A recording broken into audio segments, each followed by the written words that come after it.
lights la rights la liver la river la တချို့လူတွေအတွက်ကတော့ဒီအတန်နှစ်တန်ကတော်တော်လေးကိုစင်တူနေပါလိမ့်မယ်ဒါပေမဲ့အရင်ကမှစင်တူတယ်လို့ထင်ရတဲ့ဒီအတန်နှစ်ခုကတကယ်အတန်ထွက်တဲ့အခါမှာဘယ်လောက်ထိအောင်မှာကွဲပြားခြားနားနေလဲဆိုတာကိုဒီနေ့ဗီဒီယိုလေးမှာမျှဝေပေးသွားမှာဖြစ်ပါတယ်အားလုံးပဲမင်္ဂလာပါ Rooted English with Miranda Channel မှာပြန်လည်ကြိုဆိုလိုက်ပါတယ်ကျွန်မကတော့ Miranda ပါအင်္ဂလိပ်စာအင်္ဂလိပ်ဘာသာစကားနဲ့ပတ်သက်တဲ့ဗဟုသုတလေးတွေကိုချစ်ချစ်မြင့်မြင့်နဲ့မျှဝေပေးသွားမှာဖြစ်ပါတယ်ရှင်ဒီနေ့မှာတော့ L နဲ့ R ကိုဘယ်လိုအတန်ထွက်ရမလဲဆိုတာကိုကျွန်မကမျှဝေပေးသွားမှာပါအများအပြားကတော့နားကကြားရတဲ့အတန်ကိုကျွန်တော်တို့ကလိုက်ပြီးတော့မှအတူယူပြီးပြန်ထွက်ကြတာဖြစ်ပေမဲ့ဒီဗီဒီယိုလေးမှာတော့ဒီအတန်နှစ်တန်ကိုစနစ်တကျဘယ်လိုထွက်ရမလဲဆိုတာလေးကိုမျှဝေပေးသွားမှာဖြစ်ပါတယ်ရှင်အဲ့တော့ကျွန်မကပထမအဆုံးအနေနဲ့အတန်ထွက်ရတာနည်းနည်းလေးပို့ပြီးတော့မှလွယ်တဲ့ L ကိုစပါမယ် L လေးကိုလာဒီလိုမျိုးကျွန်တော်တို့အတန်ထွက်ပေးရတာဖြစ်ပါတယ်အဲ့တော့ L လေးကိုထွက်ဖို့ဆိုရင်တော့ကျွန်တော်တို့ကရှာလေးရဲ့ဒီ take လေးเนาะဆို take ကလေးကိုအပေါ်သွားရဲ့ဒီနောက်နားလေးမှာသွားပြီးတော့မှထားပေးရမှာဖြစ်ပါတယ်ဒီနေရာမှာဗဟုသုတအနေနဲ့မျှဝေပေးချင်တာကတော့ကျမတို့အပေါ်သွားရဲ့နောက်နားလေးမှာရှိတယ်ဒီနားလေးပေါ့နော်အဲ့နားမှာရှိတဲ့မာနေတဲ့အပိုင်းလေးကို alveolar ridge လို့ခေါ်ပါတယ်ရှင်ဒါဆိုရင်အတန်လေးကိုပြန်ဆက်မယ်နော်ဆိုတော့ကျမတို့ကရှာနေရာလေးထားတာကျမတို့မှန်လားမမှန်ဘူးလားဆိုတာကိုကိုယ့်ဘာကိုစစ်ဆေးကြည့်လို့ရပါတယ်ခုနပြောထားတဲ့ရှာဖျားလေးကိုအပေါ်သွားရဲ့နောက်နားလေးမှာထားပါမယ်ပြီးလို့ရှိရင်ကျမတို့လေလေးကိုရှုသွင်းကြည့်လိုက်ပါလေကဒီဘေးနှစ်ဖက်ကနေပြီးတော့မှဝင်သွားရပါမယ်ဒါဆိုလို့ရှိရင်ကျမတို့ရှာနေရထားသူကမှန်သွားပြီဖြစ်ပါတယ်ဒါပြီးလို့ရှိရင်တော့ကျမတို့ကရှာလေးကိုအောက်ကိုပြန်ပြီးတော့ဒီလိုလေးချပေးရမှာဖြစ်ပါတယ်ဒီနှက်ခမ်းနေပါတွေကဘာမှလုပ်စရာမလိုပါဘူးလာ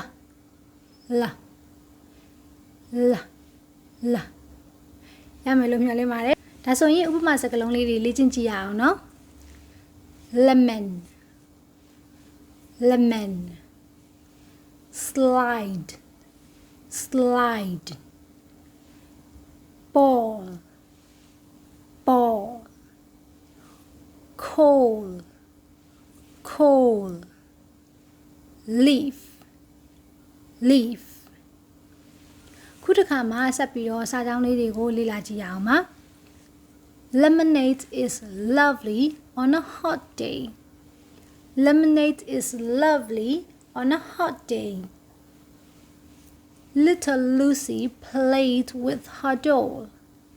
Little Lucy played with her doll. Light the lamp for the lady. Light the lamp for the lady.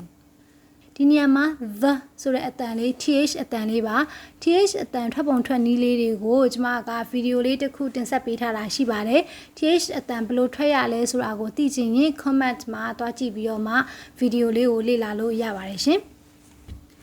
အခုတစ်ခါအလှည့်ကြလာတာကတော့ r ဆောင်းမှာ r ကိုကျွန်မတို့က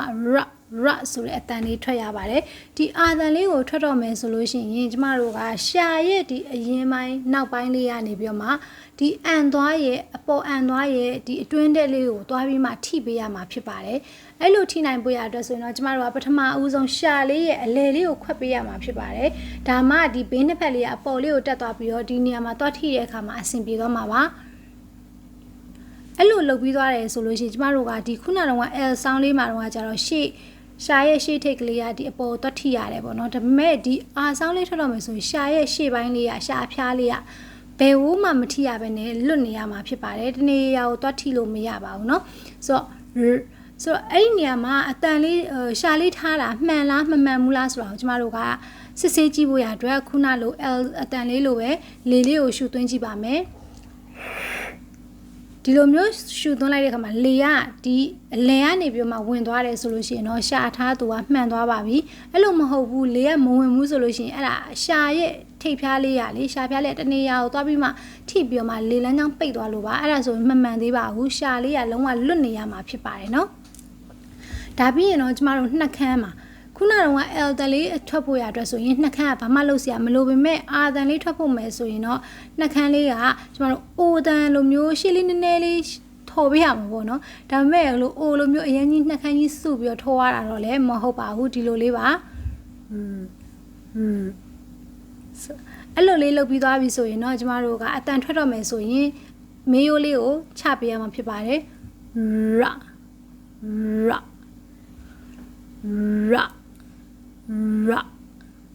ရမယ်လို့မျှော်လင့်ပါတယ်ရှင်ဒါဆိုရင်နမူနာစလုံးလေးတွေကိုဆက်ပြီးတော့မှလေ့ကျင့်ကြည့်ကြရအောင်ပါရှင်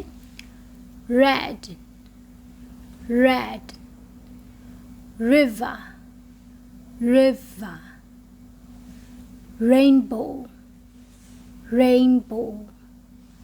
rare rare rabbit rabbit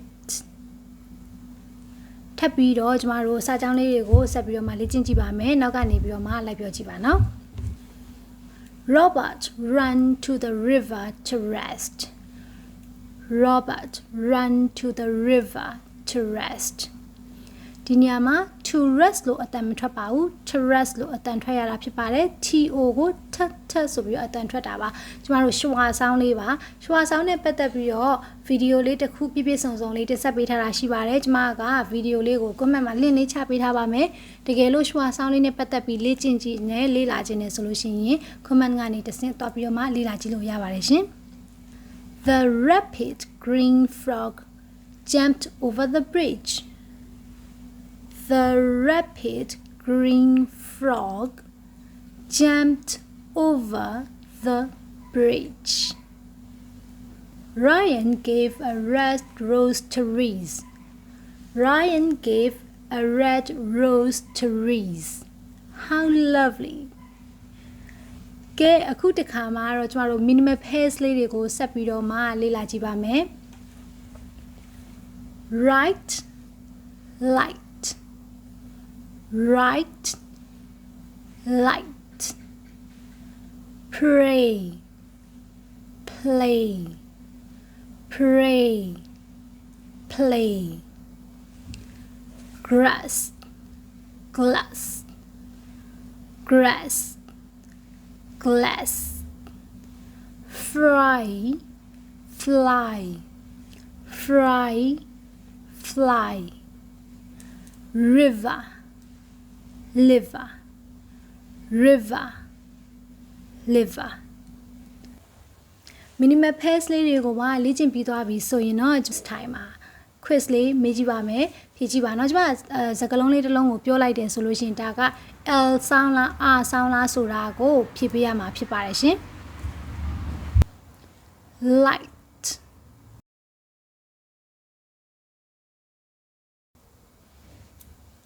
right fly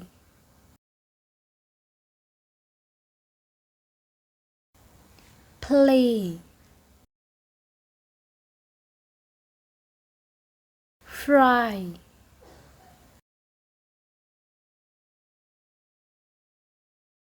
river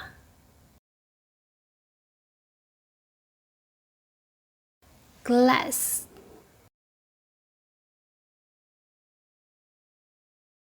liver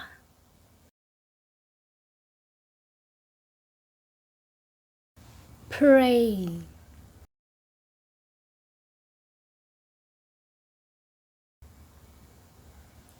grass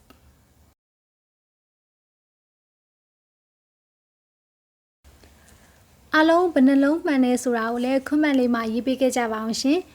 ဒါမှကျမတို့ဒီဗီဒီယိုလေးဘယ်လောက်တောင်မှထိရောက်သွားလဲဆိုတာကိုကြည့်ရှုတဲ့သူတွေရောကျမရောသိနိုင်မှာဖြစ်ပါတယ်အင်္ဂလိပ်စာအင်္ဂလိပ်ဘာသာစကားနဲ့ပတ်သက်တဲ့ဗဟုသုတလေးတွေကိုအမြဲတမ်းပုံမှန်တင်ဆက်မျှဝေပေးသွားမှာဖြစ်တဲ့အတွက်ကြောင့်မို့လို့ channel လေးကိုလည်း subscribe လုပ်ပေးခဲ့ကြပါအောင်ရှင်တကယ်လို့ဒီဗီဒီယိုလေးကိုကြိုက်နှစ်သက်တယ်ဒါမှမဟုတ်ရင်အကျိုးတစုံတရာရှိခဲ့တယ်ဆိုလို့ရှိရင်လည်း like လေးပေးခဲ့ကြပါအောင်နော်Stay rooted and keep learning. Bye bye.